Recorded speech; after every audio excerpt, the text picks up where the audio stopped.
मेरी आवाज तुम तक पहुंच रही होगी। मैं तुम्हें दिखाई भी दे रहा हूंगा। क्या मेरी आवाज आप तक आ रही है? क्या मैं सब लोगों को दिखाई दे रहा हूं? एक बार कमेंट के अंदर यस लिख दीजिए तो आगे बढ़ते हैं।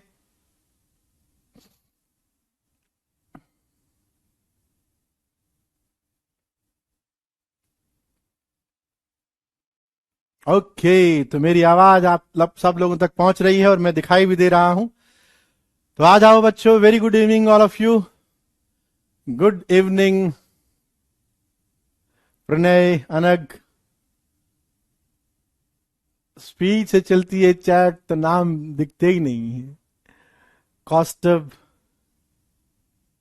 Very good evening. सो बच्चों,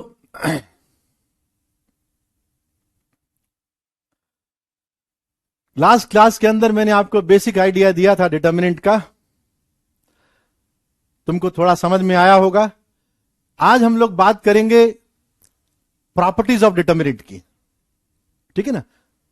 लास्ट क्लास में हमने पढ़ा कि हम डिटर्मिनेंट पढ़ते क्यों हैं। साइमल्टेनियस जो लीनियर इक्वेशंस होती हैं, 2-3 वेरिएबल तक तो हम वैसे भी सॉल्व कर लेते हैं, लेकिन अगर वेरिएबल की संख्या बढ़ती जाती है तो सॉल्यूशंस उतना ही डिफिकल्ट, उतना ही लेंदी होता जाता है। तो उन सब के लिए ही इसको बनाया गया है। ठीक है ना। आ जाओ भाई। Good evening, good evening, good evening. I am all right. आप सब लोग कैसे हैं? ऑल वेल, सब ठीक है? I am all well, I am good.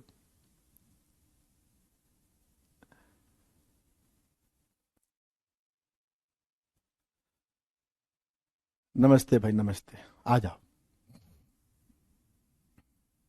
तो एक चीज मैं बता दूं कि जो होमवर्क का इश्यू है ना, आपको कैरियर विल की ऐप पर अगर होमवर्क मिल जाए बहुत बढ़िया। आप नहीं तो यहां पर मेरा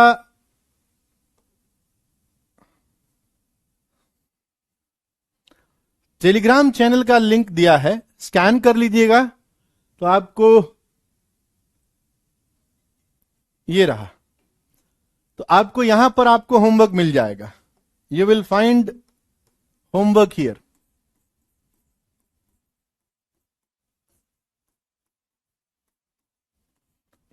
ऐप पर भी अपलोड हो जाएगा और टेलीग्राम चैनल पर भी अपलोड हो जाएगा। ठीक है। तो आप इस टेलीग्राम चैनल को स्कैन करके इसको आप ज्वाइन कर लेना। वहां पर आपको होमवर्क मिल जाएगा। जो होमवर्क मैं दूंगा वो होमवर्क आपको मिल जाएगा। ओके। तो चलो आज स्टार्ट करते हैं। लास्ट क्लास के अंदर जो आपने पढ़ा उसका थोड़ा सा मैं आपको बताता हूं कि हम डिटर्मिनेंट पढ़ क्यों रहे हैं। डिटर्मिनेंट पढ़ क्यों रहे हैं? अगर मैं आपको कहूं कि इन 2 लीनियर इक्वेशन को सॉल्व करके बताओ, तो आप क्या करोगे कि सर एक काम करते हैं, हमने पढ़ा है कि एलिमिनेशन मेथड से काम हो जाता है, तो आप इसको B2 से मल्टीप्लाई कर दीजिए, इसको B1 से मल्टीप्लाई कर दीजिए और फिर सबट्रैक्ट कर y को एलिमिनेट कर देंगे। तो आपने इसको B2 से मल्टीप्लाई किया तो this is A1 B2x, B1 B2y, C1 B2।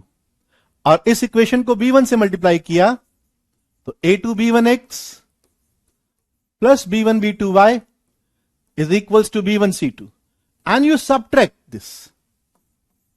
So A1 B2 minus A2 B1 x is equals to C1 B2 minus B1 C2, right. यहां से तुमने x को लिखा C1 B2 minus B1 C2 over A1 B2 minus A2 B1। Last class के अंदर मैं आपको बता रहा था कि ऐसे बहुत सारे एक्सप्रेशंस बार बार फ्रीक्वेंटली यूज होते हैं जिनको याद करना थोड़ा सा मुश्किल होता है क्योंकि वो लेंदी होते हैं। अब देख रहे हो, अभी तो मैंने x एंड y 2 वेरिएबल के अंदर ये इक्वेशन लिखी है। 2 वेरिएबल के अंदर इस तरह से आया।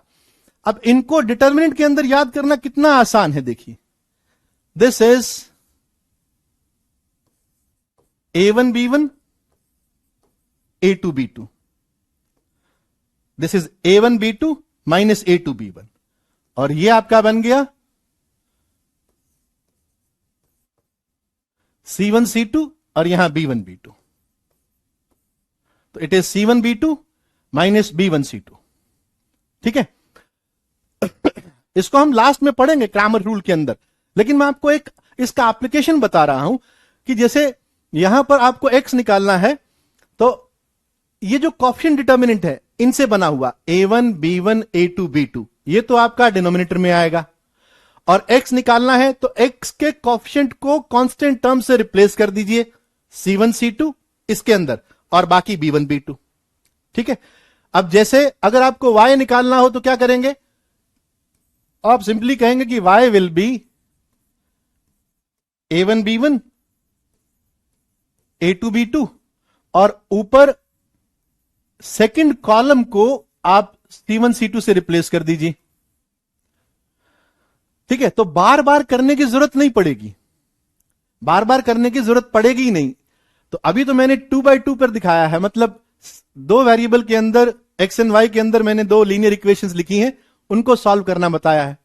ऐसे ही 3 वेरिएबल के अंदर, 4 वेरिएबल के अंदर इक्वेशंस को हम डिटर्मिनेंट की हेल्प से सॉल्व कर सकते हैं, तो हमें बार बार एलिमिनेशन मेथड का यूज करना नहीं पड़ता। तुम जानते हो कि 3 से ज्यादा वेरिएबल हो गए तो सर एलिमिनेशन मेथड बहुत मुश्किल हो जाता है, 4 के लिए बहुत मुश्किल हो जाता है, और नंबर ऑफ वेरिएबल्स बढ़ते जाएंगे, ये उतना ही डिफिकल्ट होता जाएगा। तो उन सबसे बचने के लिए हमने जो मेथड डेवलप किया है, जो बड़े बड़े एक्सप्रेशन है उनको शॉर्टकट में लिखने का जो तरीका, उसी को हम डिटर्मिनेंट बोलते हैं। ठीक है ना, तो ये लास्ट क्लास के अंदर जो हमने पढ़ा कि हम डिटर्मिनेंट पढ़ ही क्यों रहे हैं, उसका जवाब है कि साइमल्टेनियस लीनियर इक्वेशंस को सॉल्व करने के लिए हम जिस मेथड का यूज करते हैं, जिस टूल का यूज करते हैं, उसको ही हम डिटर्मिनेंट बोलते हैं। ठीक है, आओ जरा आज हम लोग बात करेंगे प्रॉपर्टीज ऑफ डिटर्मिनेंट पर।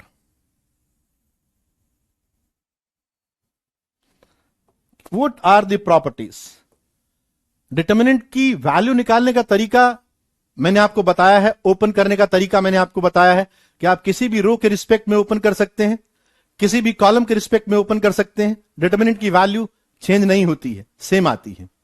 ठीक है, लेकिन तुम देखोगे कि डिटर्मिनेंट के अंदर अगर एक्सप्रेशंस बड़े बड़े हो गए, बहुत बड़े बड़े एक्सप्रेशंस हो गए, तो उनको उसको ओपन कर कर उसकी वैल्यू निकालना मुश्किल होता जाता है। तो वहां पर हम प्रॉपर्टीज का यूज करते हैं, तो इसलिए हम इन प्रॉपर्टीज को पढ़ते हैं। पहली प्रॉपर्टी देखो, the value of a determinant remains unaltered, change नहीं होती है, does not change if the rows and columns are interchange. देखिए मैं एक डिटर्मिनेंट बना रहा हूं, लेट्स से, क्योंकि अपने कोर्स के अंदर अप टू 3/3 के डिटर्मिनेंट है, तो मैं सारी प्रॉपर्टीज आपको 3/3 डिटर्मिनेंट पर ही बताऊंगा, लेकिन ये सारी की सारी प्रॉपर्टी हर ऑर्डर डिटर्मिनेंट पर भी वैलिड है। ओके, प्रूफ मैं सिर्फ 3/3 पर दूंगा। तो मैंने एक D1 डिटर्मिनेंट अज्यूम किया, let's say it is A1 B1 C1, A2 B2 C2 and A3 B3 C3। यह प्रॉपर्टी कह रही है कि अगर आप एक नया डिटर्मिनेंट बनाते हैं जिसके अंदर आपने रोज को कॉलम में इंटरचेंज कर दिया, रिस्पेक्टिव कॉलम में इंटरचेंज किया, कैसे? A1 B1 C1 रो 1 थी, आपने इसको कॉलम 1 बना दिया, रो 2 को कॉलम 2 बनाया, रो 3 को कॉलम 3 बनाया। यह प्रॉपर्टी बोलती है कि ऐसा करने से दोनों डिटर्मिनेंट की वैल्यू के अंदर कोई चेंज नहीं होगा। प्रूफ क्या है? बिना प्रूफ के तो हम आगे बढ़ेंगे नहीं। आप देखिए, अगर मैं आपको कहूं कि इस D1 डिटर्मिनेंट की वैल्यू आप रो 1 के रिस्पेक्ट में निकालिए, एक्सपेंड कीजिए। अब तुमको एक्सपेंड करना आता है, so you will write it is A1, है ना, A1, this goes, this deleted, ये डिलीट हो गया, B2 C3 minus B3 C2। ये 1 1 एलिमेंट था, तो इसका कोफैक्टर इसके माइनर डिटरमिनेंट के बराबर हुआ। ये 1 2 एलिमेंट है तो cofactor minus of minor determinant होगा, तो B1। ये डिलीट हुआ, ये डिलीट हुआ, A2C3 माइनस A3C2,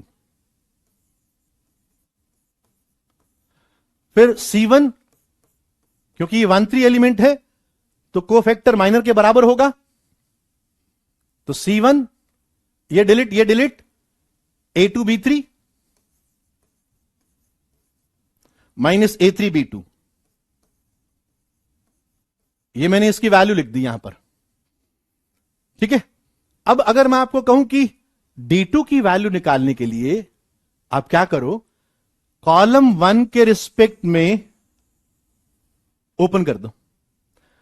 अब कॉलम 1 के रिस्पेक्ट में ओपन करोगे, आप मानते हो कि A1 ये वाली टर्म तो सेम आएगी, देख लीजिए, ये delete A1 into B2C3 minus C2B3, कोई चेंज हुआ ही नहीं। फिर B1, क्योंकि ये 2 1 एलिमेंट हो गया तो माइनस ऑफ B1, ये डिलीट हुआ A2C3 माइनस C2A3, वही लिखा हुआ है। फिर C1 एलिमेंट 3 1 है तो प्लस, तो C1, ये डिलीट हुआ A2B3 माइनस B2A3, वो सेम चीज लिखी हुई है, ठीक है ना। So D2 is equals to D1। तो पहली प्रॉपर्टी आपको बोलती है कि अगर आप रोज को रिस्पेक्टिव कॉलम में कन्वर्ट कर देते हैं तो डिटरमिनेंट की वैल्यू चेंज नहीं होती है, ठीक है। मैट्रिक्स के अंदर हम पढ़ेंगे कि ये ट्रांसपोजिशन है, इसको ट्रांसपोज बोलते हैं, ट्रांसपोज। बात समझ में आ गई? यस, ट्रांसपोज वो मैट्रिक्स की टर्म्स में यूज किया जाता है। मैं डिटरमिनेंट पढ़ा रहा हूं तो अभी मैं उस टर्म को यूज नहीं कर रहा। तो this is the property 1, right? Clear है? किसी को डाउट इसके अंदर? सबको क्लियर है तो एक बार यस लिख के भेज दो, आगे चलते हैं।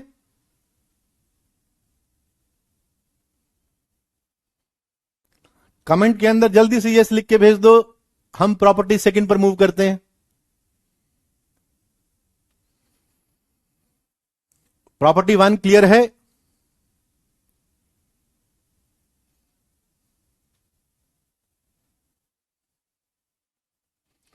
रिस्पेक्टिव रोज के अंदर कन्वर्ट करेंगे। रो 1 को कॉलम 1 बनाएंगे, रो 2 को कॉलम 2 बनाएंगे, रो 3 को कॉलम 3 बनाएंगे, रिस्पेक्टिव रोज के अंदर कन्वर्ट करेंगे। गुड, चलो आगे बढ़ते हैं। Second property, if any two rows और कॉलम, जो चीज रोज पर हो रही है वो चीज आप कॉलम पे भी कर सकते हैं। अगर किसी रो को, किन्हीं दो रो को अगर इंटरचेंज कर दिया जाए, then the value of the determinant changes in sign only. Let's say, property को ध्यान से समझ लीजिएगा।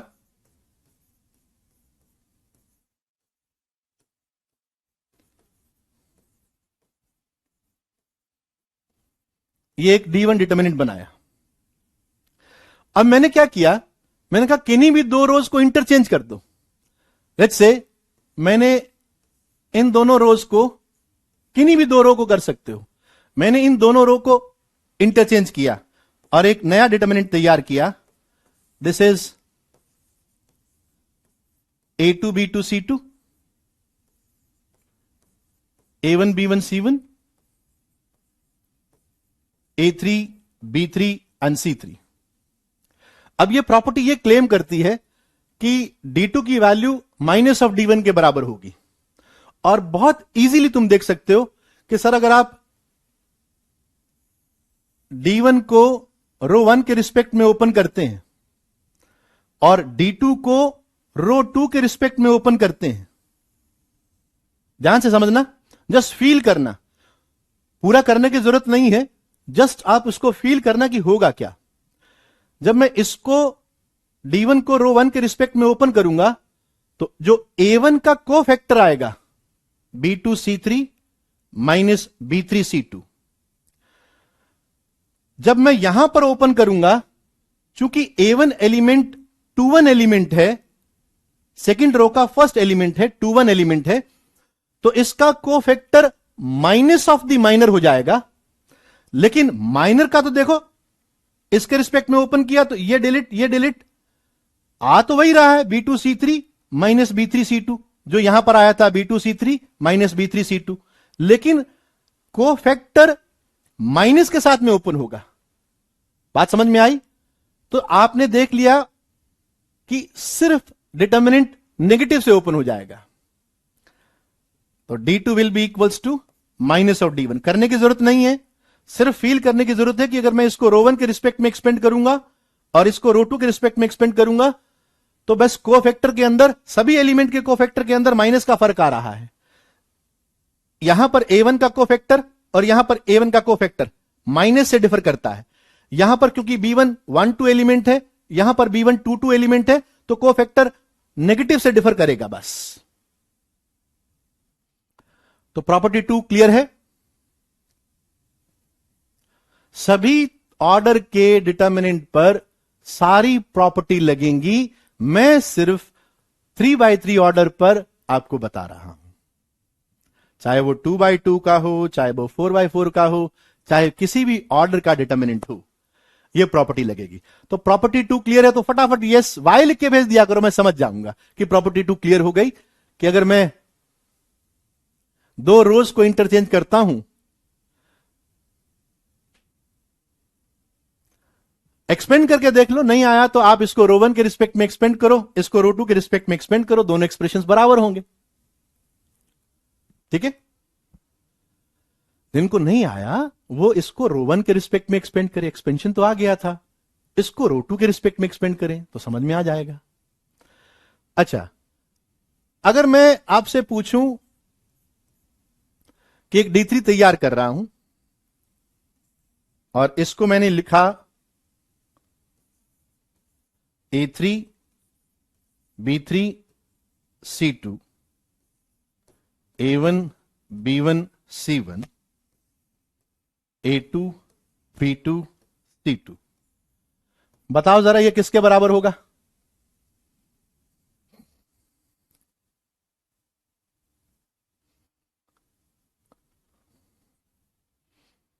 बताइए D3 किसके बराबर होगा?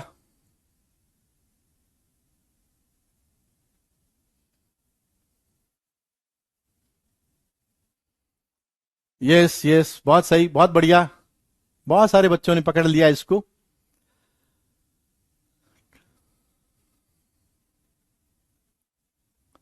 गुड। तो इसमें क्या किया सर, आपने यही ऑपरेशन 2 बार लगा दिया है ना, तो 2 बार लगा दिया तो माइनस का माइनस हो गया, it is minus of minus D1, so that is equals to D1।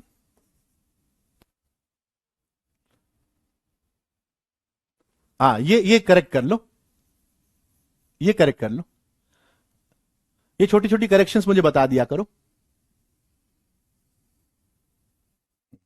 तो दूसरी प्रॉपर्टी भी हम समझ गए कि अगर किन्हीं 2 रोज और 2 कॉलम को, मैं रोज पर बता रहा हूं, वो काम कॉलम पे भी किया जा सकता है, कि अगर आपने किन्हीं 2 रो को इंटरचेंज किया तो डिटर्मिनेंट की वैल्यू पुराने वाले डिटर्मिनेंट का नेगेटिव हो जाएगा, और यही ऑपरेशन 2 बार कर दिया तो सेम हो जाएगा।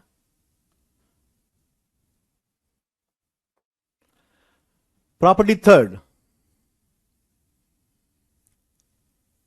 if a determinant has any 2 rows or columns identical, then its value is 0, है ना? क्या कहना चाह रहा है? एक डिटर्मिनेंट तैयार किया, let's say it is A1 B1 C1, A1 B1 C1, A3 B3 C3। मैंने ये रो 1 एंड रो 2 को आइडेंटिकल रखा है, तो ये क्लेम कर रहा है 1 by 1 का डिटर्मिनेंट जो है ना बच्चे, उसको नंबर ही बोलते हैं, मॉड ऐसा कभी भी तेरे को लिखा हुआ नहीं मिलेगा। ठीक है ना? अगर कभी आ जाता है तो समझ लेना ये 5 लिखा हुआ है। ठीक है ना? इसको it is not modulus, not modulus. अगर डिटर्मिनेंट का क्वेश्चन है तो इसका मतलब ये 1/1 का डिटर्मिनेंट है, बिल्कुल एग्जिस्टेंस है, सभी की है, ठीक है ना। It is not modulus. अगर -5 लिखा होगा तो it is -5, it is not modulus,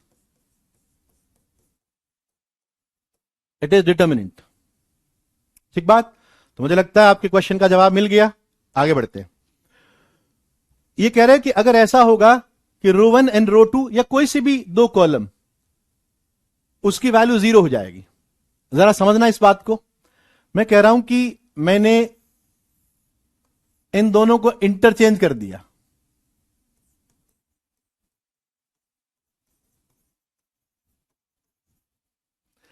तो इंटरचेंज करने से जो D2 बना विद प्रीवियस प्रॉपर्टी, वो तो -D1 के बराबर होना चाहिए,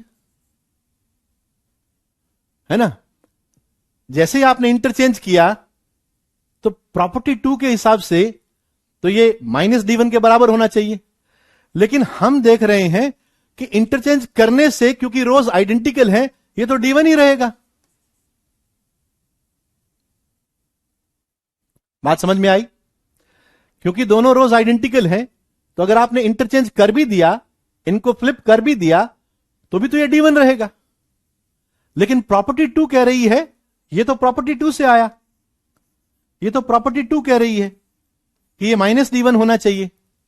लेकिन हमें मालूम है कि दोनों रोज तो आइडेंटिकल है, इंटरचेंज करने से कोई फर्क पड़ने वाला नहीं है, तो D1 के बराबर ही हुआ।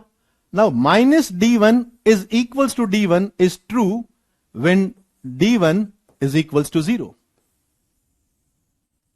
तो ये प्रूफ है प्रॉपर्टी नंबर 3 का। कोई जरूरी नहीं है कि रोज कंसेक्यूटिव हो, आप ये और ये भी कर सकते हैं। एनी, ऐसा थोड़ी लिखा हुआ है, एनी 2 रोज की बात करिए, एनी 2 रोज आइडेंटिकल। अगर 1 एंड 3 आइडेंटिकल हो गई तो भी 0 है, कॉलम 1 एंड कॉलम 3 आइडेंटिकल हो गए तो भी 0 है। ठीक है।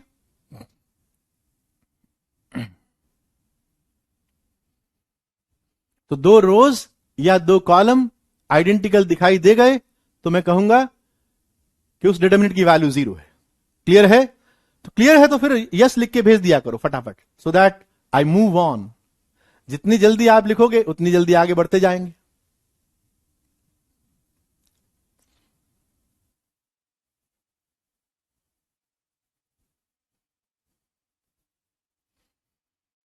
इनको इनको इंटरचेंज करके देखना, इसको इसकी जगह लिख दे, इस रो को उसकी जगह लिख दे। इंटरचेंज करना, दिमाग में ही कर ले, इंटरचेंज करके देख, तुझे फर्क नजर आ रहा है? अगर फर्क है तो आइडेंटिकल नहीं है, और अगर आइडेंटिकल रोज है तो फर्क नहीं है। ओके, चलो आगे बढ़ते हैं। Property 4, if all the elements of any row or column be multiplied by the same number, then the determinant is multiplied by that number. क्या है? देखो, अगर मैं कहूं कि एक डिटर्मिनेंट मेरे पास में ये है,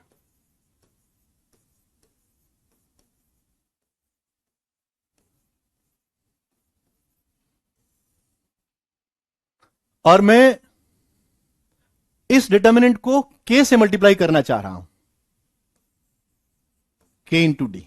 ध्यान से समझिएगा, मैंने कहा नहीं कि एक रो और एक कॉलम आइडेंटिकल होंगे तो क्या होगा। तो अपने मन से कुछ नहीं लिखना है बच्चे, है ना। जब 2 रोज या 2 कॉलम आइडेंटिकल हो तभी डिटर्मिनेंट की वैल्यू 0 होती है। ठीक है। मैं प्रूफ बता रहा हूं कि 2 रोज को इंटरचेंज किया तो मैंने बताया कि -D1 होना चाहिए, बट ये तो D1 आ रहा है ना। रो 1 और रो 3 को क्यों चेंज करूंगा? प्रूफ करना चाह रहा हूं ना मैं। ओके, सो मैंने इसको D से मल्टीप्लाई किया, तो हम समझ रहे हो कि क्या होगा यहां पर। जैसे इसकी वैल्यू क्या हुई, A 1 1 अपने को फैक्टर से मल्टीप्लाई हुआ, और B1 अपने कोफैक्टर से मल्टीप्लाई हुआ, C1 अपने कोफैक्टर से मल्टीप्लाई हुआ, राइट। तो KD क्या हो जाएगा? This will B K into A C11 K into B1 C11 K into C1 C13। तो क्या मैं इसको ऐसा लिख सकता हूं? This is same as KA1 KB1 KC1 and A2 B2 C2 A3 B3 C3। तो यही ये प्रॉपर्टी कहना चाह रही है कि अगर आप किसी एक रो के सभी एलिमेंट को K से मल्टीप्लाई कर देंगे तो डिटर्मिनेंट K से मल्टीप्लाई हो जाएगा। ठीक बात। आप ये K कहीं पे भी लिख सकते हैं। मैंने रो 1 के सारे एलिमेंट को मल्टीप्लाई किया है। आप ऐसा भी लिख सकते हैं K into D is equals to A1 A2 A3 और मैंने K को सेकेंड कॉलम के सारे एलिमेंट के साथ मल्टीप्लाई कर दिया। KB1 KB2 KB3 C1 C2 C3। किसी भी एक रो को पकड़ लो और उसके सारे एलिमेंट को K से मल्टीप्लाई कर दो, या किसी एक कॉलम को पकड़ लो और उसके सारे एलिमेंट K से मल्टीप्लाई कर दो। ठीक बात। यहां से तुम कॉमन लेना भी समझ सकते हो कि अगर कोई रो के अंदर या कोई कॉलम के अंदर कोई फैक्टर कॉमन आ रहा है तो उसको डिटरमिनेंट से बाहर निकाला जा सकता है। KB2 KB3। ठीक बात।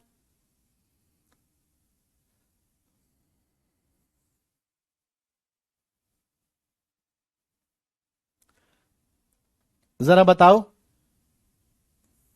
It is KA1 KB1 KC1 A2 B2 C2 KA3 KB3 KC3 and D is A1 B1 C1 A2 B2 C2 A3 B3 C3। What will be this?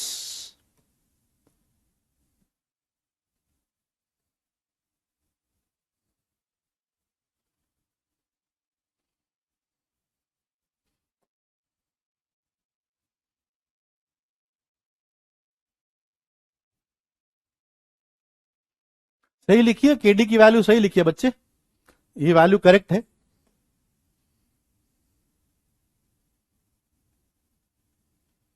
This value is correct.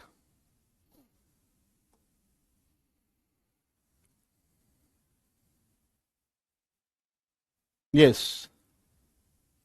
तो यहां से के बाहर आया और यहां से के बाहर आया, so this becomes K squared D। ठीक है। 2K नहीं, K स्क्वायर्ड। जो 2K लिख रहे हैं वो हो सकता है स्क्वायर्ड नहीं लिख पा रहे हो, तो it is K squared K into K into K squared multiplied by D। Good, शाबाश। चलो बिना देरी किए हुए हम आगे बढ़ते हैं प्रॉपर्टी 4 पर। 5 हो गई ना, this is 5, I think this is 5। 4 तो ये थी, दिस इज 5। हाँ, बहुत सारे बच्चे करेक्ट लिख रहे हैं, it is K square D। जब मैं मुश्किल सवाल दूंगा और तुम करोगे तो तुम्हारा नाम लिया जाएगा। अभी तो आसान आसान सी चीजें हैं कि अगर किसी रो के सारे एलिमेंट को K से मल्टीप्लाई कर देता हूं तो डिटर्मिनेंट की वैल्यू K से मल्टीप्लाई हो जाती है। सेम चीज कॉलम के लिए ट्रू है। नेक्स्ट देखो, if each element of any row, और जो रो के लिए ट्रू है वो कॉलम के लिए ट्रू है, can be expressed as a sum of two terms, the determinant can be expressed as the sum of two determinants. कैसे? Let's say a1 plus d1, b1 plus d2, c1 plus d3, और a2 b2 c2, a3 b3 c3.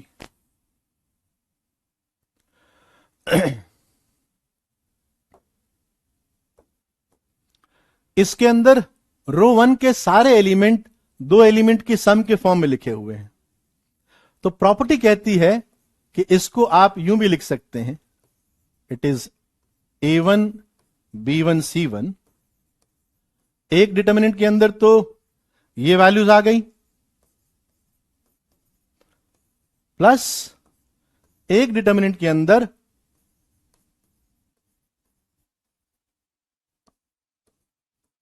मतलब row one को split कर दिया, रो one को split कर दिया। ठीक है, कि this is equals to the sum of these two determinant. अब कोई बोले कि प्रूफ क्या है, तो आप देखिए जरा इसका प्रूफ।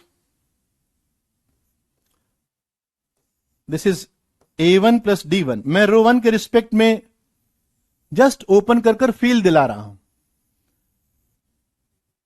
a1 प्लस d1 इसका कोफैक्टर, b1 प्लस d2 इसका कोफैक्टर, c1 प्लस d3 इसका कोफैक्टर। इसमें तो कोई दिक्कत ही नहीं है कि आपने रो वन के रिस्पेक्ट में ओपन करके लिख दिया।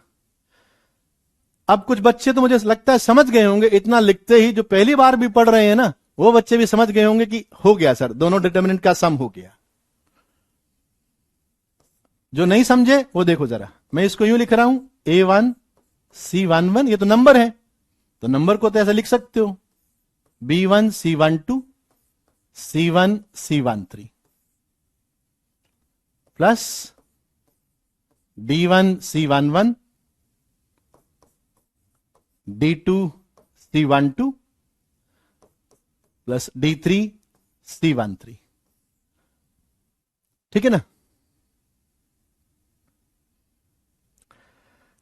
आप देख रहे हो कि ऐसा इस पूरे एक्सप्रेशन को ऐसा लिखा जा सकता है। और मेरे हिसाब से तुम ये भी देख पा रहे हो कि सर आपने तो रो वन के रिस्पेक्ट में स्प्लिट किया है, रो टू और रो थ्री इस डिटर्मिनेंट की वही है जो इन दो डिटर्मिनेंट की हैं। तो इन एलिमेंट के कोफैक्टर में तो कोई चेंज आएगा ही नहीं। इन दोनों डिटर्मिनेंट के रो वन के रिस्पेक्ट में जब एक्सपेंड करोगे तो a1 प्लस d1 का जो कोफैक्टर होगा वही a1 का होगा, वही d1 का होगा, है ना? तो समझ गए कि सर ये आपका इस वाले डिटर्मिनेंट की वैल्यू है। Let's say this determinant is d1 and this determinant is d2, तो it is equals to d1 plus d2। ठीक है? हां, कोफैक्टर सेम है भारत, बिल्कुल सही पकड़ा आपने।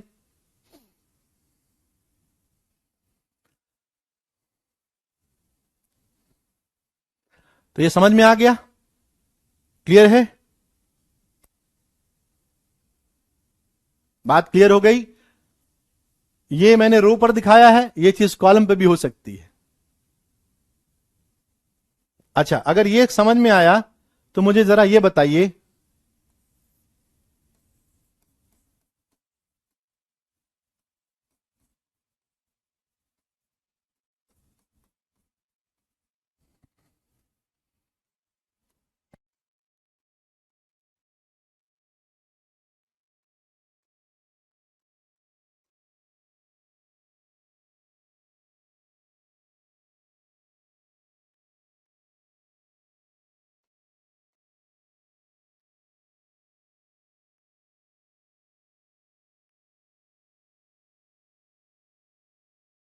अगर ऐसा हो तो दो रो में एडिशन दे दिया। अब देखो बेटा, इसमें भी है इसमें भी है, अब सोचो क्या करोगे।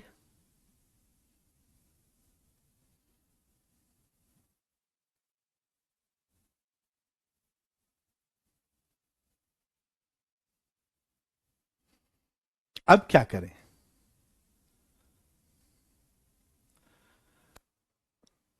तुम ये तो समझ गए कि सर दिस इज,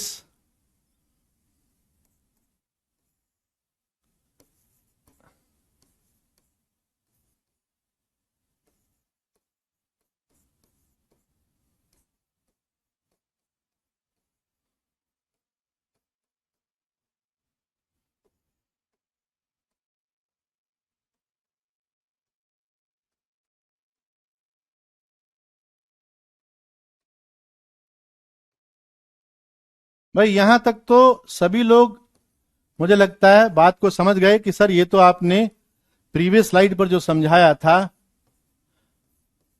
उसी को ही अप्लाई करके ऐसा लिख दिया,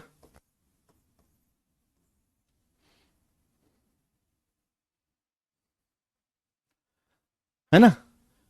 अब तुम कहोगे कि सर सेम चीज मैं इस पे भी अप्लाई कर सकता हूं, ये डिटर्मिनेंट भी दो डिटर्मिनेंट की सम के फॉर्म में लिखा जा सकता है। So this is A1 B1 C1, A2 B2 C2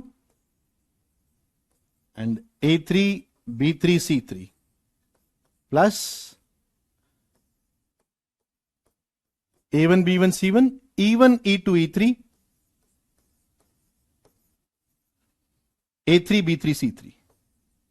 तो ये अकेला डिटर्मिनेंट दो डिटर्मिनेंट की सम में ब्रेक हो गया। अब सिमिलरली ये वाला भी तुम ब्रेक कर दोगे। It is D1 D2 D3 A2 B2 C2 A3 B3 C3।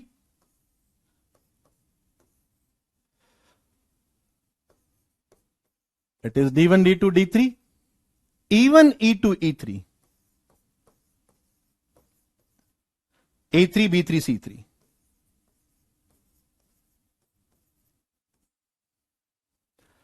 ठीक है, तो चार डिटर्मिनेंट बन जाएंगे। इस तरह से स्प्लिट करना भी आना चाहिए।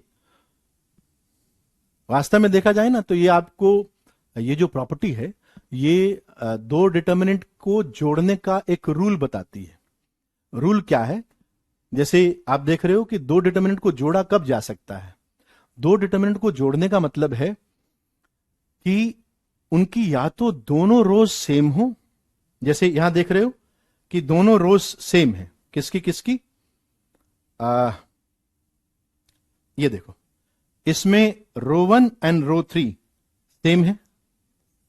अगर कभी ऐसा आ जाए कि दोनों डिटर्मिनेंट की दो रोज सेम है तो उनको जोड़कर जो एक डिटर्मिनेंट बनेगा उसमें तीसरी रो के एलिमेंट कॉरेस्पॉन्डिंग एलिमेंट में जुड़ जाएंगे।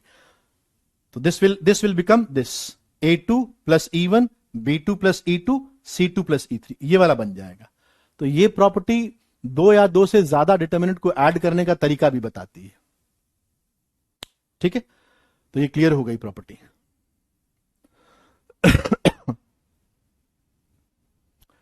तो यह बात समझ में आ गई। समझ में आ गई तो यस लिख दिया करो, फिर हम आगे चलेंगे।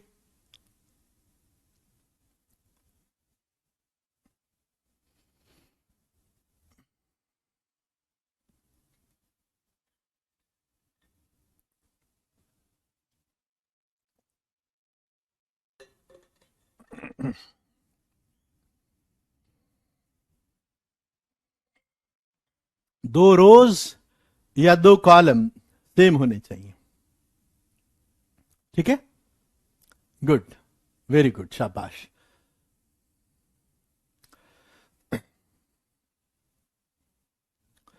आओ जरा,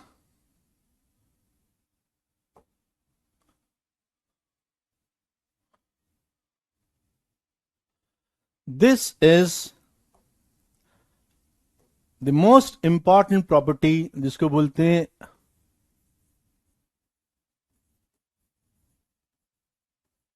रो कॉलम ट्रांसफॉर्मेशंस।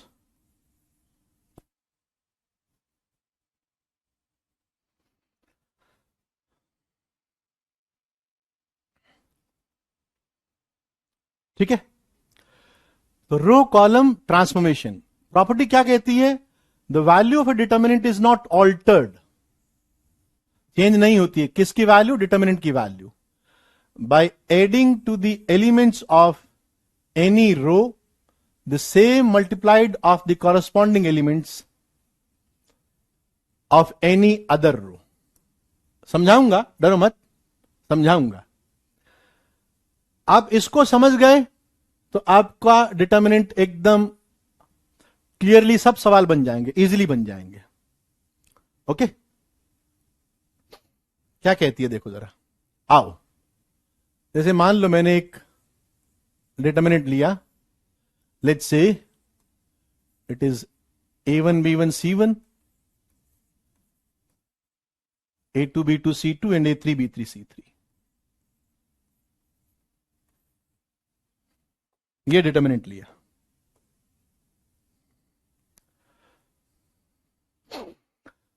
ध्यान से समझना मैं क्या कहना चाह रहा हूं। मैंने कहा कि किसी भी एक रो को चलो ट्रांसफॉर्म करते हैं, किसी एक रो को ट्रांसफॉर्म करते हैं। मैंने रो वन को चलो लिया कि रो वन को ट्रांसफॉर्म करते हैं, तो रो वन को ट्रांसफॉर्म किया और मैंने कहा कि इसमें क्या करें कि row one goes to row one plus k time row two. इसका मीनिंग समझो कि row one goes to row one plus k time row two का मीनिंग क्या है कि आप रो वन पर ट्रांसफॉर्म कर रहे हैं और रो वन के एलिमेंट को क्या करना चाहते हैं, जो एलिमेंट है उसके अंदर रो टू के कॉरेस्पॉन्डिंग एलिमेंट को के से मल्टीप्लाई करके ऐड करना चाह रहे हैं। तो ये ट्रांसफॉर्म लगाने के बाद में देखो डिटर्मिनेंट क्या हो गया, A1 रो वन का element plus k time row two का कॉरेस्पॉन्डिंग एलिमेंट, तो K2, B1 plus k time B2, C1 plus k time C2। मैंने सिर्फ रो वन के ऊपर ट्रांसफॉर्म किया है अभी। तो रो वन गोज टू, इसको रीड कैसे करते हैं, row one goes to R1 plus k time R2। तो R1 के एलिमेंट के अंदर रो टू के कॉरेस्पॉन्डिंग एलिमेंट्स को, A1 के कॉरेस्पॉन्डिंग A2 है, B1 के कॉरेस्पॉन्डिंग B2 है, C1 के कॉरेस्पॉन्डिंग C2 है। तो रो टू के कॉरेस्पॉन्डिंग एलिमेंट को के से मल्टीप्लाई करके इसमें जोड़ दिया, इसको के से मल्टीप्लाई किया, इसमें जोड़ दिया, इसको के से मल्टीप्लाई किया, इसमें जोड़ दिया। ठीक है, बाकी मैंने कुछ नहीं किया। तो A2 B2 C2, A3 B3 C3। तो ये ऑपरेशन लगाने के बाद में मेरा डिटर्मिनेंट ये बन गया। अब ये प्रॉपर्टी बोल रही है कि ऐसा करने से डिटर्मिनेंट की वैल्यू चेंज नहीं होती है। तो मुझे दिखाना पड़ेगा कि इस डिटर्मिनेंट की वैल्यू प्रीवियस डिटर्मिनेंट के बराबर ही है। तो मुझे लगता है कि तुम एक बात को समझ गए कि सर इसके अंदर अगर आप सम वाली प्रॉपर्टी लगाते हैं तो इसको ऐसा लिखा जा सकता है, it is A1 B1 C1, A2 B2 C2, A3 B3 C3 plus KA2 KB2 KC2, तो K तो कॉमन आ गया, and this will B A2 B2 C2, और रो 2 के अंदर भी A2 B2 C2, और रो 3 इज A3 B3 C3। तो सम वाली प्रॉपर्टी से मैंने इस डिटर्मिनेंट को दो डिटर्मिनेंट की सम की फॉर्म में ब्रेक कर दिया। जो भी चीज हम रो पे कर सकते हैं वो सारी चीजें हम कॉलम पे भी कर सकते हैं।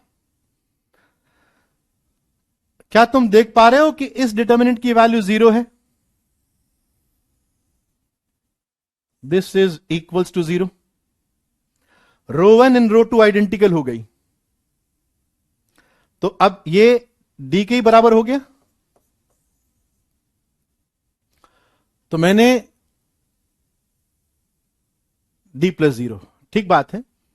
तो मैंने प्रॉपर्टी लगाई और उसके बाद में मैंने दिखा दिया कि देखो, ऐसी प्रॉपर्टी लगाने से, ऐसा ट्रांसफॉर्म करने से जो आपके पास में डिटर्मिनेंट आता है दैट इज ओनली डी। ठीक है, हाँ, सेकंड वाला 0 है, बिल्कुल सही है।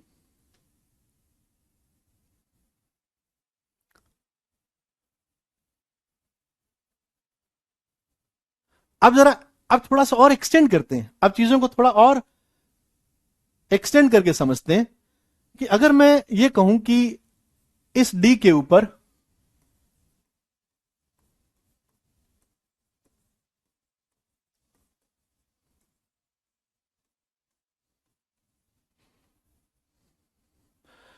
इस डी के ऊपर, हाँ, एक एक ट्रांसफॉर्म कर रहा हूं मैं, R1 goes to R1 plus K1 time R2 plus K2 time R3।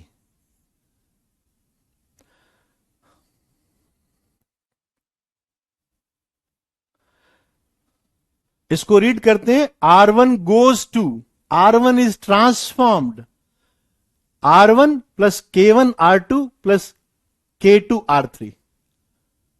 लगाओ जरा इस ट्रांसफॉर्मेशन को इसके ऊपर लगाओ, apply this transformation on this determinant. तो डिटर्मिनेंट डी क्या बना? It is A1 K1 A2 K3 A3। पहला एलिमेंट A1 ट्रांसफॉर्म हो गया इसके अंदर, दूसरा element B1 plus K1 B2 plus K2 B3। B1 transform हुआ इसके अंदर, C1 ट्रांसफॉर्म हुआ, C1 plus K1 C2 K2 C3। ठीक है, और सिंस आपने सिर्फ एक रो को ट्रांसफॉर्म किया है, रो 2 एंड रो 3 आइडेंटिकल टाइप से, जैसा कि डी में थी वैसा लिख दिया। क्या तुम इसको फील कर पा रहे हो कि सर ये जो है, ये 3 डिटर्मिनेंट का सम बनेगा?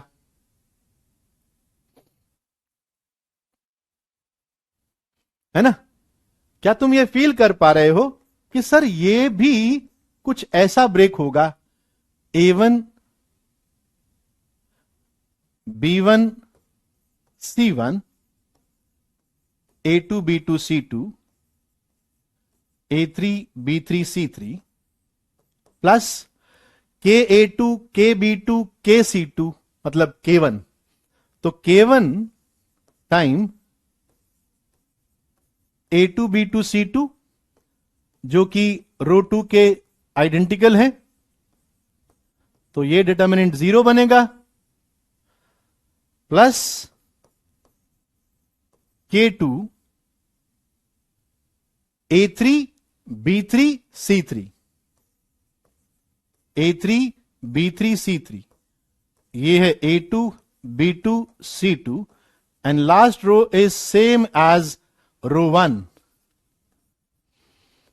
क्या मैं इसको इन 3 डिटर्मिनेंट के सम के फॉर्म में लिख सकता हूं, जिसके अंदर ये वाला डिटर्मिनेंट भी 0 है, रो 1 और रो 2 आइडेंटिकल, इसमें रो 1 और रो 3 आइडेंटिकल, ये भी 0 है। So this is nothing but D, D plus 0 is in fact D. ठीक है,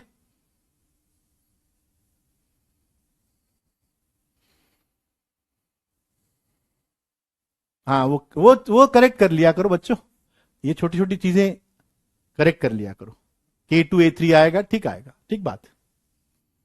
अच्छा ऑब्जर्वेशन है, कम से कम तू स्क्रीन पर मन लगा के पढ़ाई तो कर रहा है। अगर तू ये पिक कर पा रहा है इसका मतलब तू पढ़ रहा है।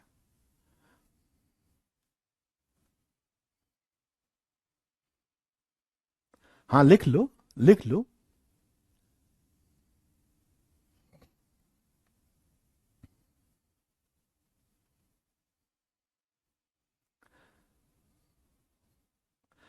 अब देखो, मुझे लगता है ये नोट्स भी तुमको मिलते हैं, है ना?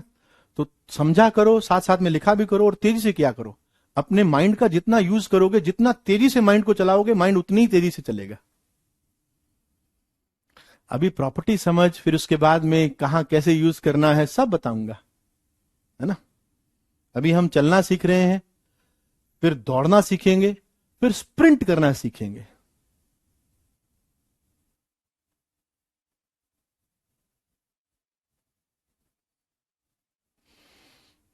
ठीक है, क्लियर है? जब मुझे लगेगा ना कि अब आप प्रॉपर्टी सीख चुके हैं, प्रॉपर्टी को अप्लाई कर लेंगे, तो आपको बहुत सारे सवाल मिलेंगे।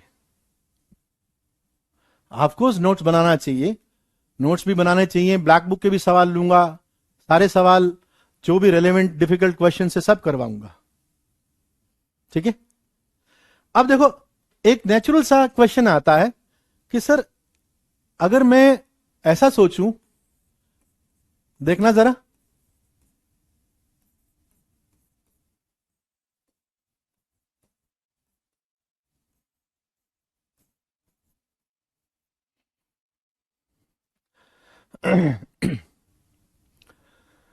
अगर मैं यूं सोचूं कि सर मैं क्या एक से ज्यादा रो पर प्रॉपर्टी अप्लाई कर सकता हूं क्या? जैसे मैं कह रहा हूं कि चलो इस बार रो टू को ट्रांसफॉर्म करते हैं, row two goes to row two minus row one, row three goes to row three minus row one.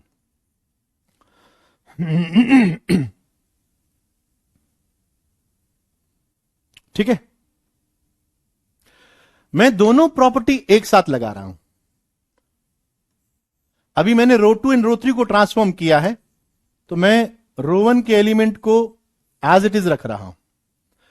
Row to को क्या किया? रो टू माइनस रो वन, तो it is A2 minus A1, B2 minus B1, C2 minus C1। और row three को क्या किया? रो three minus R1, तो A3 minus A1, B3 minus B1 and C3 minus C1। तो मैंने ये दोनों ट्रांसफॉर्मेशन साइमल्टेनियसली कर दिए। ठीक है? जो मैं बता रहा हूं बच्चों, वो करते जाओ, यकीन मानना तुम वो सारे सवाल कर पाओगे जो एडवांस में आएंगे। बस तुमको करना पड़ेगा, जो भी करवा रहा हूं वो करते जाओ। अब जैसे क्या करवा रहा हूं, मैंने कहा था 2 कॉपी रखना। अब जो दूसरी कॉपी है ना, फेयर वाली नहीं, दूसरी वाली कॉपी, उसके अंदर तुमको यह देखना पड़ेगा कि सर ने यह बता दिया तो आगे मैं क्या करूं।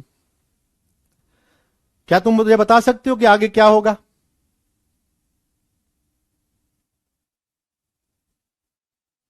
ये जो है, ये 4 डिटर्मिनेंट के सम में टूटता हुआ नजर आ रहा है।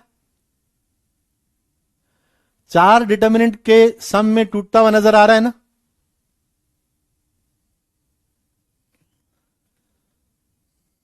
इसको अगर मैं लिखना चाहूं तो एक डिटर्मिनेंट तो ये हो गया A1 B1 C1, row two के रिस्पेक्ट में स्प्लिट कर रहा हूं, तो A2 B2 C2, A3 minus A1, B3 minus B1, C3 minus C1। और बच गया minus A1 minus B1 minus C1, minus common A1 B1 C1, then again A1, B1, C1, and this is A3 minus A1, B3 minus B1, and C3 minus C1. तुम समझ रहे हो कि sir ये तो जीरो हो गया. This determinant is zero.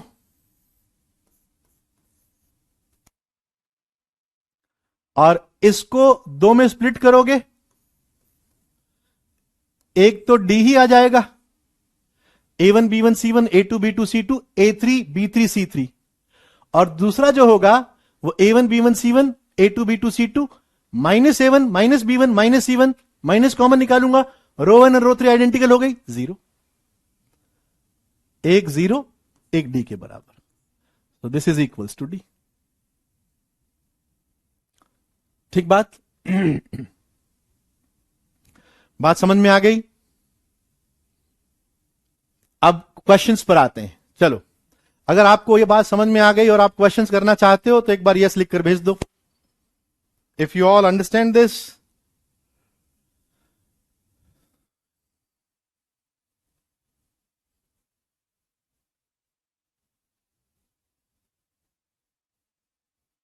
हाँ, ठीक बात है. क्लियर है? तो क्वेश्चन के लिए तैयार हो? ओके. बिल्कुल बेसिक क्वेश्चन से शुरू करेंगे और तुम देखोगे थोड़ा अगर क्लास एक्सटेंड हो जाए तो बियर करना, क्योंकि मैं चाहता हूं कि जो क्वेश्चन मैंने आज थोड़े लिए हैं बेसिक टाइप के, क्योंकि आज प्रॉपर्टी पर अगर आप बेसिक क्वेश्चन कर लेते हो तो नेक्स्ट क्लास के अंदर प्रॉपर्टीज पर बहुत एडवांस लेवल के क्वेश्चंस करवाए जाएंगे.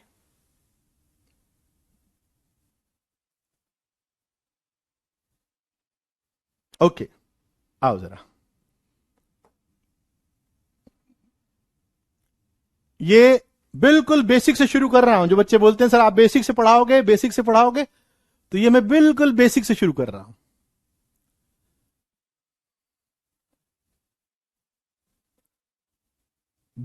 अब हमें ओपन नहीं करना है, वैल्यू हमें ओपन करके नहीं निकालनी है, हमें प्रॉपर्टी के थ्रू क्वेश्चन को सॉल्व करना है. ठीक है. नाउ एक चीज याद रखना,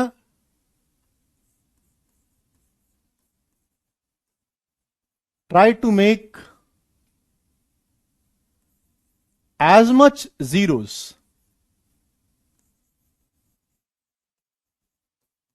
in determinant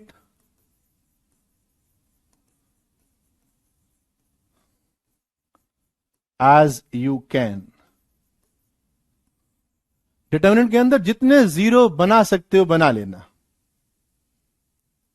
अब देखो, जीरो बनाने के लिए मैंने कहा कि भाई मुझको नजर आ रहा है कि रो 2 पर रो 2 माइनस रो 1 कर दे, यहां तेरा जीरो बन जाएगा, और रो 3 पर रो 3 माइनस रो 1 कर दे, यहां जीरो बन जाएगा. तो ये दोनों ट्रांसफॉर्मेशन कर रहा हूं. देखना जरा, मैंने रो 1 पर कुछ नहीं किया तो it is 1x x squared, यहां जीरो, यहां x minus y, y minus x,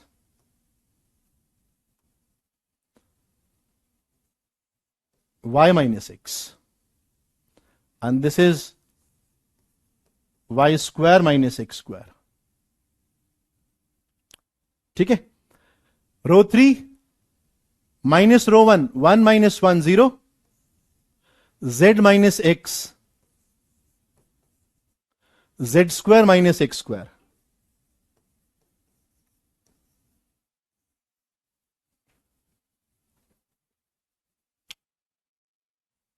ठीक है. नाउ अगर मैं रो 2 में से y माइनस एक्स कॉमन निकाल लूं और रो 3 में से z माइनस एक्स कॉमन निकाल लूं, तो मुझे लगता नहीं किसी को कोई समस्या होगी. तो रो 2 में से y माइनस एक्स, रो 3 में से z माइनस एक्स कॉमन निकाला. अब डिटर्मिनेंट क्या बचा? 1x x squared, 0 1 y plus x, 0 1 z plus x.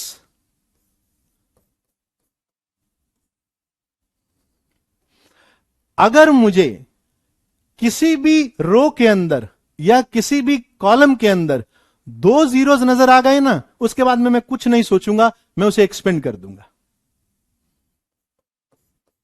This is y minus x, z minus x, और कॉलम 1 के रिस्पेक्ट में एक्सपेंड कर दो, कॉलम 1 के रिस्पेक्ट में। सो ये 1 ही है बस, ये delete 1 into z plus x, that is z plus x, minus 1 into y plus x, that is minus y minus x. So x cancel, so this is y minus x, z minus x, z minus y।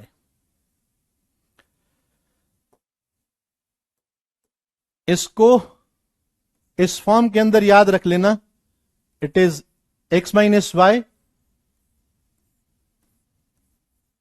y minus z, z minus x, x minus y, y minus z, z minus x। Remember this, मैं इसको as a formula use करूंगा आगे, ठीक है। 30 seconds दे रहा हूं, आप इसको नोट डाउन कर लो।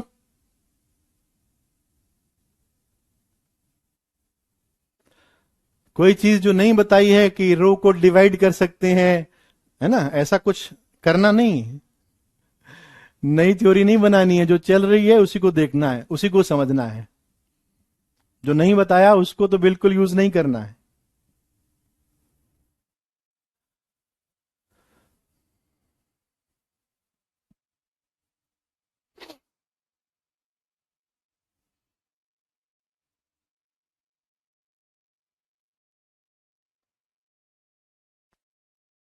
ठीक है, ओके। नाउ जो जो चीज मैं जो जिन क्वेश्चंस को याद करने के लिए बोल रहा हूं, उन्हें याद रखना है, उनका रिजल्ट याद रखना है कि इस ऐसा डिटर्मिनेंट आएगा तो ये रिजल्ट मैं आपसे एक्सपेक्ट करूंगा।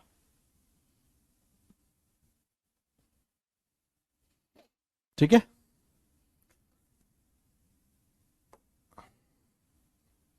Now do this.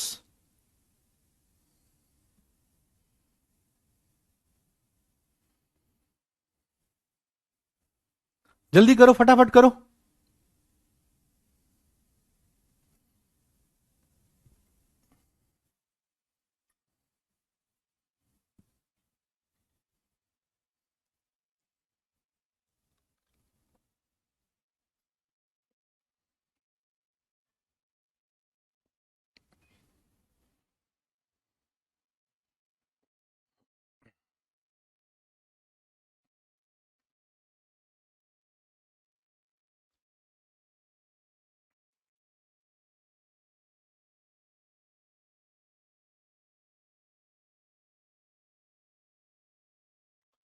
यस, बहुत बढ़िया। कुछ बच्चों के तो जवाब भी आ गए, वेल डन बच्चों, वेल डन। अरे बहुत सारे बच्चों के जवाब आ रहे हैं, वेरी गुड। मतलब मैं फ्यूचर आईटीन्स को ही पढ़ा रहा हूं। श्रेया, अरे बहुत तेजी से चैट चल रही है तो मैं नाम ले नहीं पा रहा हूं।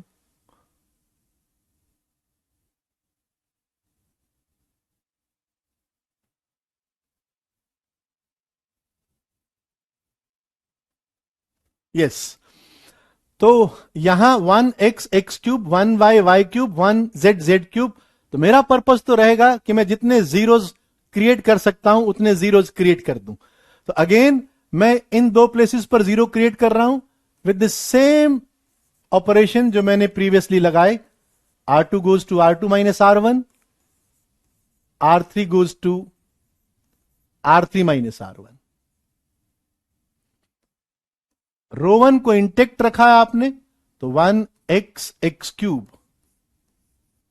यहां जीरो बन गया, यहां y माइनस एक्स, यहां y cube minus x cube 0, z minus x, z cube minus x cube. So row 2 से y माइनस एक्स कॉमन लिया, रो 3 से z माइनस एक्स कॉमन लिया. It is 1 x cube. थोड़ा बड़ा लिख देते हैं क्योंकि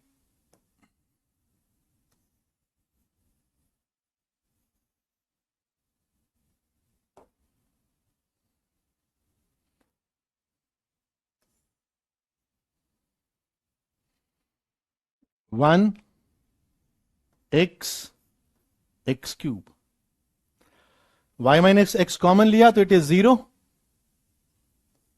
1. अब y माइनस एक्स कॉमन लिया तो this will be y squared plus x squared. क्या आएगा बताओ जरा? Y cube minus x cube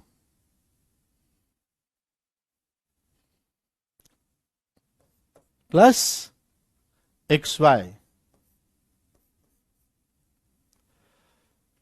0 1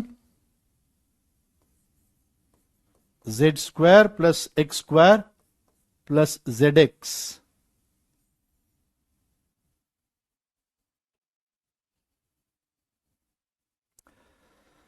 ठीक है भाई, मेरी अब श्रद्धा कुछ नहीं है, मैं तो इसको एक्सपेंड करने जा रहा हूं क्योंकि मुझे 2 जीरोज नजर आ गए, मेरा काम हो गया. So this is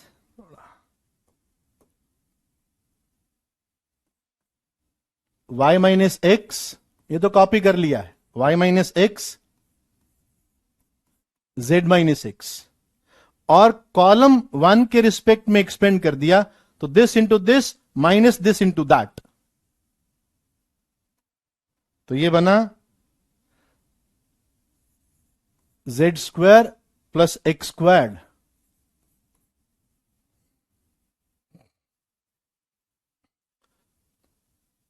Z x minus y square minus x square minus x y. कोई चाहता तो एक जीरो और क्रिएट कर सकता था, वो कहता कि मैं एक और ऑपरेशन लगाता हूं, R2 goes to R2 minus R3 करता हूं तो एक जीरो और यहां पर आ जाता. समझ रहे हो? एक्स स्क्वायर कैंसिल, इन दोनों को क्लब कर ले. So this is y minus x z minus x z square minus y square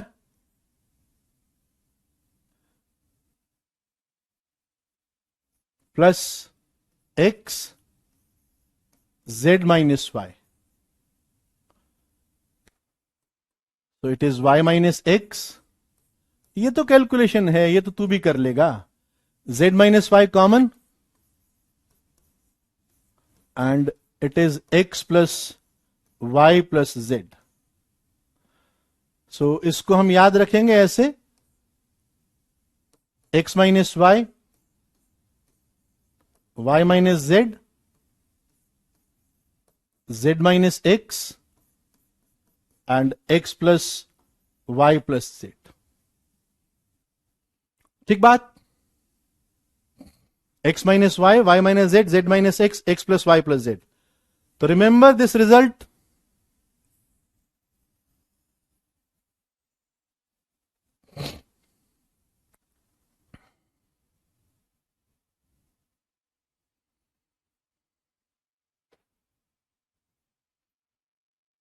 cube के फैक्टर सीखो, a cube minus b cube क्या होती है तो समझ में आएगा कि क्या होती है.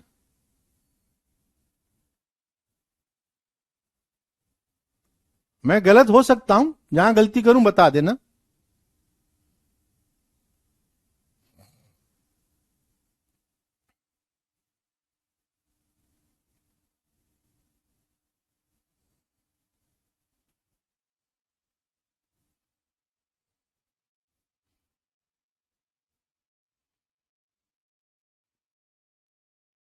एक्स वाई जेड नहीं आया, x plus y plus z, z minus y common लो तो ये जेड प्लस वाई बना, z plus y plus x को ऐसे लिखा है।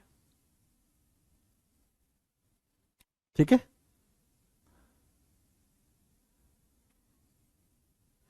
चलो try to solve this. Second वाला भी एज ए रिजल्ट याद रखना है, याद रखने के लिए किया है, वो साइक्लिक ऑर्डर के अंदर अच्छा लगता है ना, x minus y, y minus z, z minus x, अच्छा लगता है ना, इसलिए।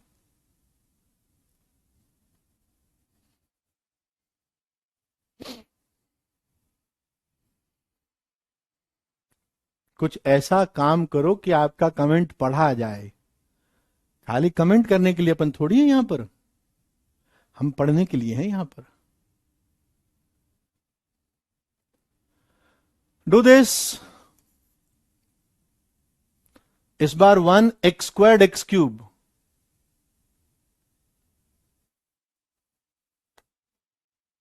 1y² y³, 1z² z³। करो फटाफट, करो फटाफट। मुझे लगता है तुम फिर समझ गए कि सर यहां पर भी तो वही कीजिए ना, R2 goes to R2 minus R1, R3 goes to R3 minus R1, फटाफट कीजिए। ये तो मैं फॉर्मूले बना रहा हूं जो मुझे आगे यूज करने हैं।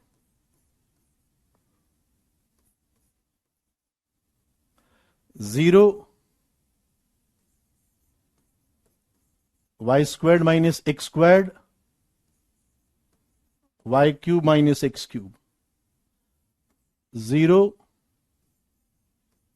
z² minus x², z³ minus x³। अभी तो हम फॉर्मूला बना रहे हैं। हां पार्थ, बिल्कुल करेक्ट है आपका।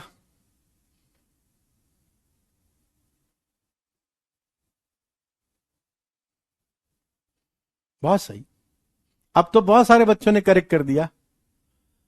प्रतिम, श्रेया,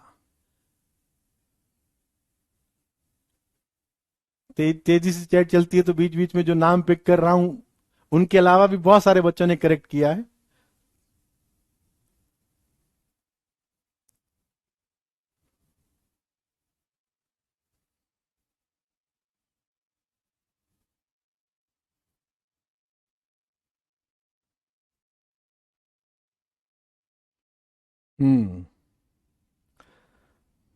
तो अगेन y माइनस एक्स और z माइनस एक्स कॉमन निकाल लो, तो this will B y minus x, z minus x, 1x² x³, 0 y plus x, y² plus x² plus xy, 0 z plus x, z² plus x² plus zx। ठीक है ना, थोड़े थोड़े अगर complicated expressions लिखे ना तो तुम थोड़ा और लगा दो। देखो अभी एक काम और कर लो, इसके अंदर एक और ऑपरेशन लगा दो, इसके अंदर एक और ऑपरेशन लगा रहा हूं, and I am writing R2 goes to R2 minus R3। सो ये तो फैक्टर मेरे पास में है ही, y minus x, z minus x. अब ये ऑपरेशन लगाया, सो दिस इज 1x² x³, ये तो दोनों जीरो हैं, R2 पे किया ना, 0 y प्लस एक्स में से ये सबट्रैक्ट किया, y माइनस जेड, इसमें से ये सबट्रैक्ट किया, x² कैंसिल हो गया और ये आ गया y² plus x y minus z square minus z x minus z x. And row 3 के साथ कुछ नहीं किया तो 0 z plus x z square plus x square plus z x.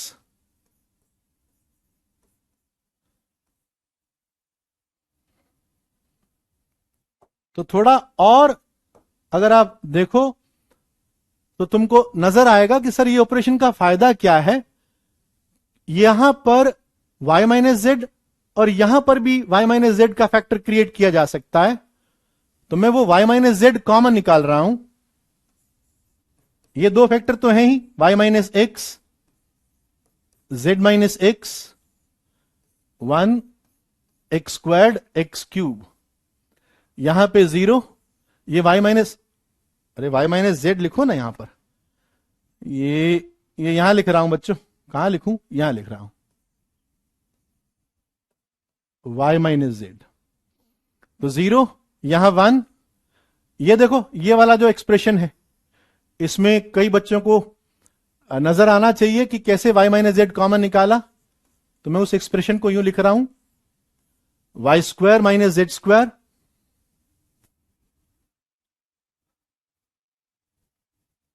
Plus x time y minus z. तो यहां से y minus Z common निकल गया तो this becomes x plus y plus Z.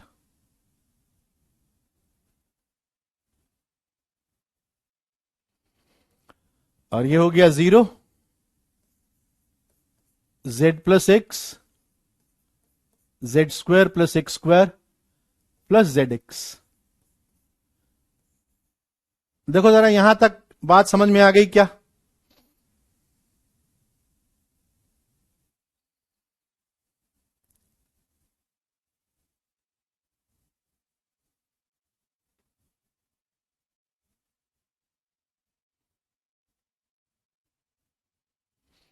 Okay, अब इसको कॉलम 1 के रिस्पेक्ट में ओपन कर दो। तो ये एक्सप्रेशन तो मैं एज इट इज यहां लिख रहा हूं कि ये तो आएगा ही, और कॉलम 1 के रिस्पेक्ट में ओपन कर यहां लिख रहा हूं कि क्या आएगा। तो it is z square plus x square plus z x minus z plus x multiplied by x plus y plus z. ठीक है,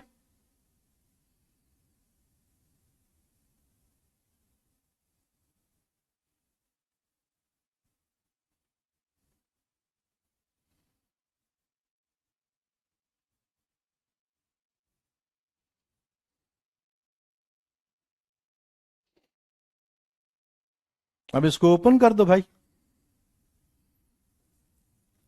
Z square plus x square plus z x minus z x minus z y minus z square minus x square minus x y minus x z. लंबे expression आ रहे हैं but कुछ खास बात नहीं है।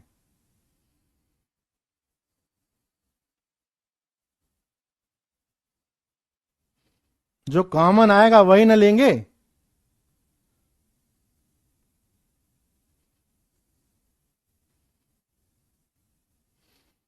अब काटो, जेड स्क्वायर कैंसिल हुआ, एक्स स्क्वायर्ड कैंसिल हुआ, जेड एक्स कैंसिल हुआ, और यह आ गया minus of x y plus y z plus z x. अब इस रिजल्ट को याद रख लो कि दिस इज यहां लिख रहा हूं,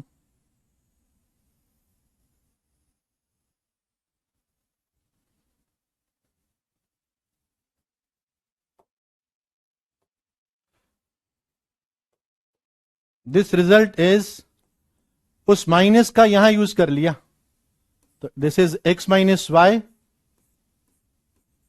y minus z, z minus x, x y plus y z plus z x. Remember this, third formula बनाया है मैंने.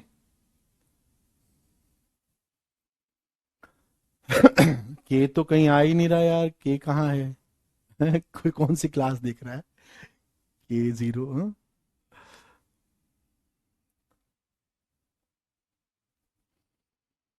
तो ये याद रखना है, this you have to remember. 30 second दे रहा हूं, नोट डाउन कर लो.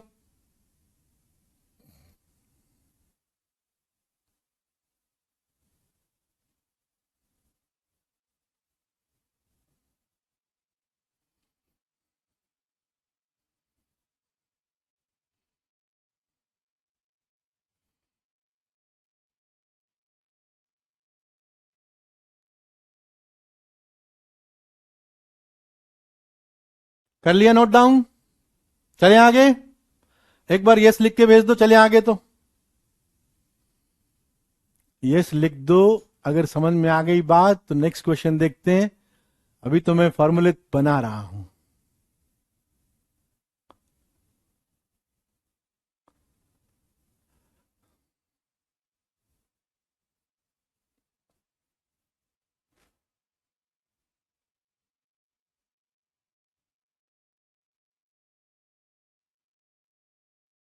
ओके, चलो आगे.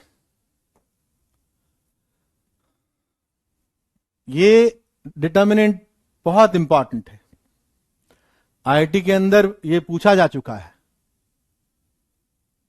ठीक है ना? इसको सॉल्व करो.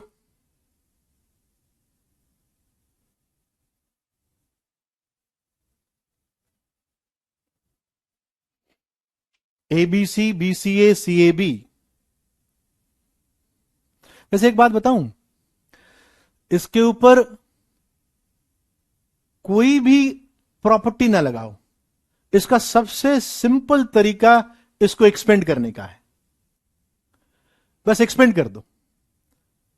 प्रॉपर्टी से भी कर सकता हूं, प्रॉपर्टी से भी बता दूंगा, बट विदाउट प्रॉपर्टी ये बड़ी इजीली हो जाता है. मैं इसको रो 1 के रिस्पेक्ट में एक्सपेंड कर रहा हूं. A b c minus a square minus b square minus a C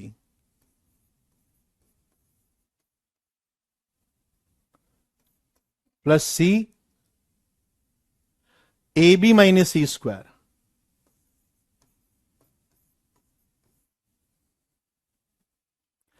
so a b c 3 बार अपीयर हो रहे हैं, तो it is 3abc and minus of a cube minus of b cube minus of c cube.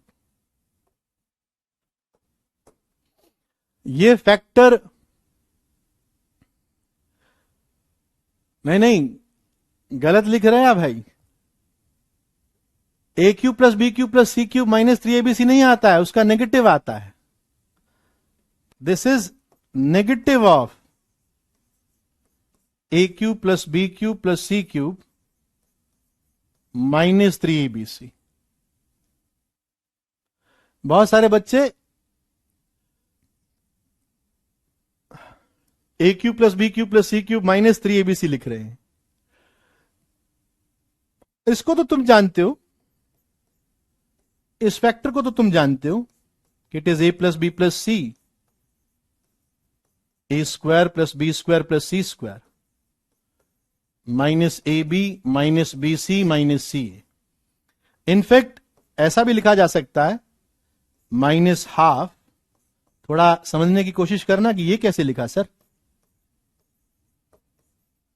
A minus b whole square, lower classes के अंदर पढ़ा होगा कि a cube plus b cube plus c cube के factor कैसे लिखे जाते हैं?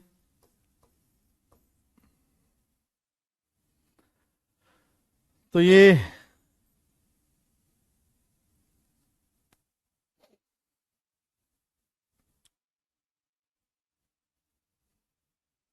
याद रख लेना, सर्कुलेंट डिटर्मिनेंट बोलते हैं इसको। साइक्लिक ऑर्डर में आता ना, ABCBCACAB।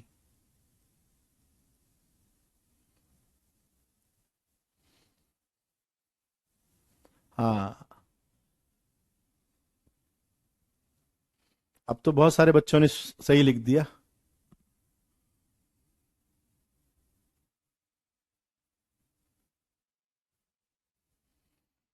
अच्छा, कोई बोले कि नहीं सर मैं तो एक्सपेंड नहीं करूंगा, मैं तो प्रॉपर्टी से ही करूंगा, तो वो क्या करेगा? वो कहेगा कि एक काम करो भाई, कहीं से भी, चाहे रो वन पर लगा दो, row one goes to row one plus row two plus row three. ठीक है, तो यहां पर तुम देख रहे हो a plus b plus c बनेगा, यहां b plus c plus a, यहां c plus a plus b, मतलब रो वन के अंदर a plus b plus c बनेगा हर एलिमेंट। तो आप उसको बाहर निकाल लीजिए, a plus b plus c बाहर आ गया, एंड दिस बिकम 1 1 1 BCACAB।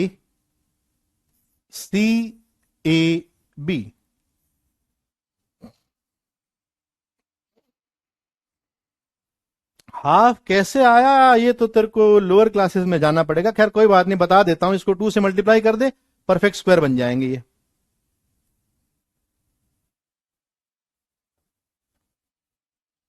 अब जैसे ही मुझे 3 3 1 नजर आ गए तो मजा आ गया। एक रो में 3 1, तो 0 बनाओ। C2 गोज टू, कॉलम 2 पे ऑपरेट किया, C2 goes to C2 minus C1, C3 goes to C3 minus C1। ठीक है, so this is A plus b plus c. मैंने ऑपरेट C2 C3 पे किया है, मैं C1 को इंटेक्ट रख रहा हूं, कुछ नहीं कर रहा इसके साथ में। प्रॉपर्टी लगाते वक्त ध्यान रखना, किसी एक रो या किसी एक कॉलम को इंटेक्ट रखना है, छेड़खानी नहीं करनी। C2 minus C1 0, this is C minus b, this is A minus c. ये 0, ये A माइनस बी, और ये B माइनस सी। बस अब तो तू रो वन के रिस्पेक्ट में एक्सपेंड कर दे, अपने आप वो फैक्टर बन जाएगा, ये वाला नेगेटिव के साथ में। तो प्रॉपर्टी के साथ में भी कर सकते हैं अपन। तो these are the 4 results which I recommend to remember. ठीक है, इनको ध्यान रखना।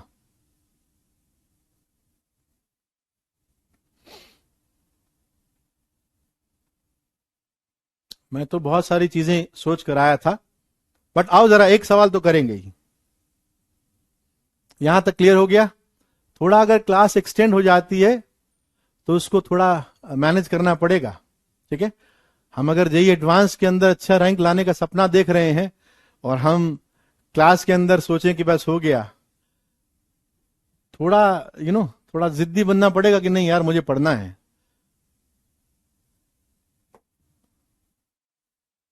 आओ जरा एक क्वेश्चन करते हैं, बस एक क्वेश्चन। आप इसको 2 मिनट में कर लो, चले जाएंगे। आप इसको जितना जल्दी करोगे उतना जल्दी चले जाएंगे। क्वेश्चन तो करो, डीपीपी तब मिलेगी जब आप सवाल करोगे।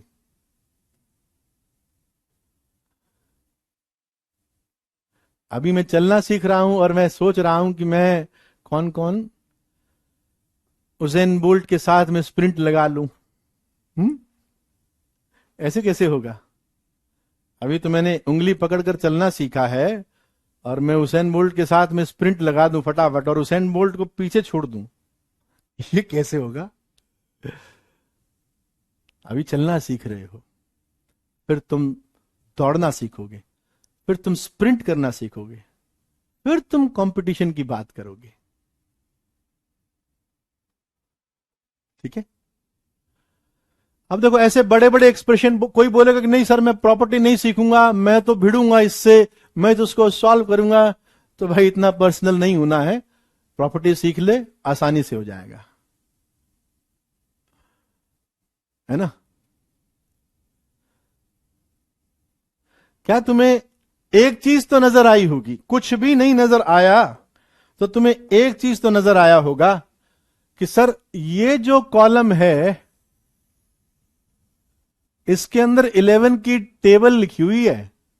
टेबल के कुछ मतलब 11 कॉमन आया जा सकता है, कॉमन निकाला जा सकता है ना। तो मैंने 11 बाहर निकाल लिया, इट इज 23, 36, 63, 6, 5, 11, 11, 26, 37। ये तो नजर आना चाहिए, इतना तो नजर आना चाहिए। कुछ भी नहीं देखूं तो भी मुझे इतना नजर आएगा, है ना। अब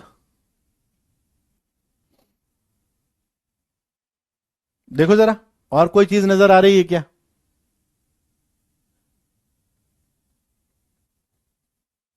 देख रहे हो, 23, 6, 36, 5, 63, 11,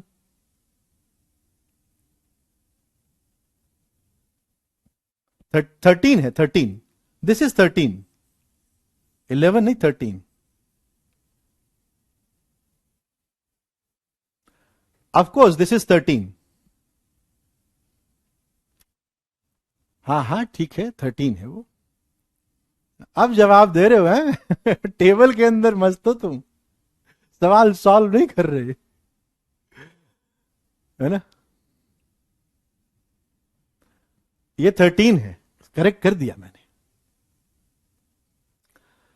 कोई प्रॉपर्टी दिख रही है? हाँ, क्या किया जाए?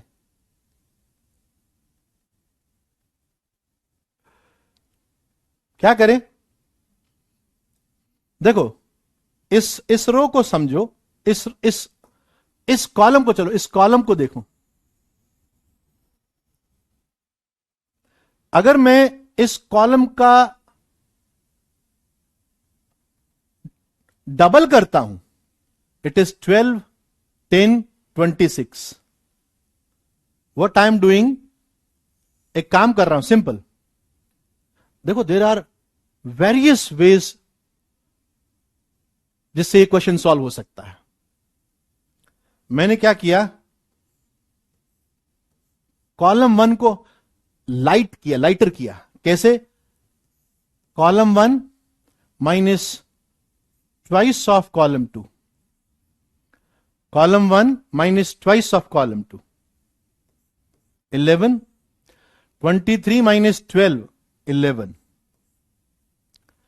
36 माइनस 10, 26, 63 माइनस 26, 63 माइनस 26, 37।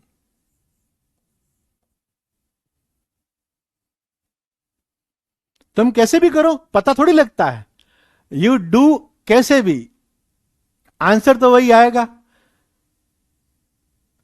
आप ऐसा थोड़ी है कि ये एक्सक्लूसिव मेथड है sir.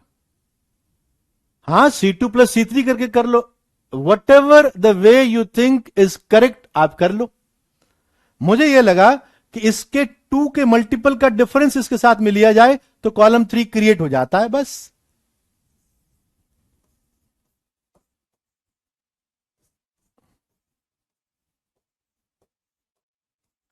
Now column 1 and column 3 they are identical, therefore it is equals to 0। हाँ, बहुत सारे तरीके हैं, वो एक ही बात है कि कोई बोलेगा कि सर मैं ऐसा कर रहा हूं, column 1 goes to column 1 minus twice of column 2 plus column 3, वो सारे कॉलम 1 के अंदर 0 क्रिएट कर देगा। ठीक है,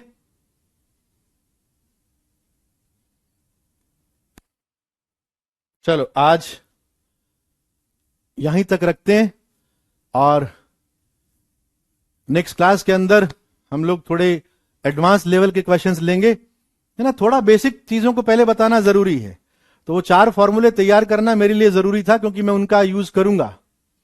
ठीक है, ऑल दो मैं डीपीपी डाल दूंगा, लेकिन मैं जो बच्चे पढ़े हुए हैं वो उस डीपीपी को कर लेंगे, और जो बच्चे नहीं पढ़े हुए हैं वो मत करना, क्योंकि नेक्स्ट क्लास के अंदर जो हम सवाल करवाएंगे उसके बाद में तुम लोग डीपीपी करने लायक बन जाओगे और धीरे धीरे बहुत सारे सवाल कर पाओगे जो एडवांस के लेवल से भी थोड़े अच्छे होंगे। ठीक है, मिलते हैं नेक्स्ट क्लास के अंदर। Love you all, thank you.